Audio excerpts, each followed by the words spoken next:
नमस्कार दोस्तों, आज हम स्टार्ट करने जा रहे हैं। सब्जेक्ट का नाम है द इंडियन कॉन्ट्रैक्ट। क्या होता है इंडियन कॉन्ट्रैक्ट? कॉन्ट्रैक्ट मतलब ये वो कानून है जिसके अंतर्गत वो सारी प्रोविजंस है जो ये बताती है कि किसी दो व्यक्ति में, दो पार्टी में, दो कंपनी में या दो सरकार में अगर किसी बात के बारे में लेकर कोई करार होता है, मदार होता है, कोई अग्रीमेंट होता है, तो वो लीगली एनफोर्सेबल होगा दोनों के ऊपर। दोनों को अपनी सम्मति से जो किसी चीज पर वो अग्री हुए हैं उसको डिस्चार्ज करना, उसकी ड्यूटी डिस्चार्ज करना इन दोनों पर बंधनकारक होगा। ये जिस कानून के अंतर्गत तय होता है वो कानून means that law is a contract. Which law? The law which put a binding on both the parties to perform the terms and condition mentioned agreed in a agreement। अभी इसमें सीधी भाषा में इसे बोलते हैं contract is an agreement enforceable by law. Contract क्या होता है? कॉन्ट्रैक्ट ऐसा एग्रीमेंट है जो एनफोर्सेबल बाय लॉ है, मतलब कानून वो एनफोर्सेबल होगा किस पर? दोनों पार्टी पर। क्या एनफोर्सेबल होगा? अग्रीमेंट। तो अभी ये अग्रीमेंट क्या होता है ये हमें देखना पड़ेगा, क्योंकि कॉन्ट्रैक्ट तो ऐसा कुछ है नहीं अलग से। ये तो लाइन क्या बोल रही है? कॉन्ट्रैक्ट तो वो अग्रीमेंट है जो एनफोर्सेबल बाय लॉ होता है, उसे हम कॉन्ट्रैक्ट बोलते हैं। तो अभी हमें जाके ये समझना पड़ेगा कि ये अग्रीमेंट क्या है। तो अग्रीमेंट कैसे फॉर्म होता है? तीन चीजों से फॉर्म होता है। पहली चीज होती है प्रपोजल।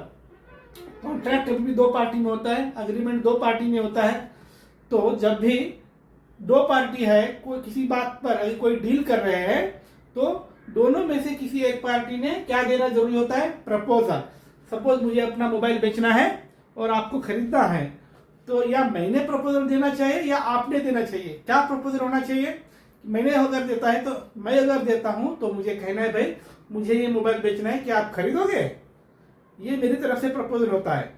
या फिर आपको अगर प्रपोजल रखना है तो आप रख सकते हो, सर आपका ये मोबाइल मुझे खरीदना है, क्या आप बेचोगे? इस तरह से आपकी तरफ से प्रपोजल आना चाहिए। मतलब अग्रीमेंट किस चीजों से फॉर्म होता है? पहला चीज है कि प्रपोजल आना चाहिए। दूसरी चीज है एक्सेप्टेंस। अभी एक पार्टी ने प्रपोजल दिया है कि मुझे फला फला चीज खरीदनी है, लेकिन आगे वाली पार्टी ने भी उसको एक्सेप्टेंस देना चाहिए। ये होती है दूसरी चीज। और कॉन्ट्रैक्ट में तीसरी चीज होती है कंसिडरेशन। उसमें कोई मोह बदला, उसका कुछ एक वैल्यू एक्सचेंज होना चाहिए। मैं आपको मोबाइल देता हूं तो आपने मुझे पैसे दे रहे हैं, या इस तरह की कोई ना कोई चीज उसमें एक्सचेंज होनी चाहिए, जिसे हम वैल्यू एक्सचेंज बोलते हैं, दैट इज कंसिडरेशन। मतलब क्या हुआ? अग्रीमेंट में क्या चाहिए? प्रपोजल होना जरूरी होता है, एक्सेप्टेंस होना जरूरी होता है और कंसिडरेशन होना जरूरी होता है। ये तीन चीजें हैं तो अग्रीमेंट फॉर्म होता है। अभी इसमें और एक पढ़ने वाली बात है, वो है कि not barred by any law. अभी दो पार्टी में कुछ एग्रीमेंट हो रहा है तो उसमें उस चीज के बारे में अग्रीमेंट नहीं होना चाहिए जो चीज कानूनन बैन है, उसके ऊपर निर्बंध है। फॉर एग्जाम्पल ड्रग्स बेचना, चर्च बेचना, इसके ऊपर कानूनन बैन है, तो दो पार्टी ड्रग्स का धंधा करने के लिए अग्रीमेंट नहीं कर सकते हैं।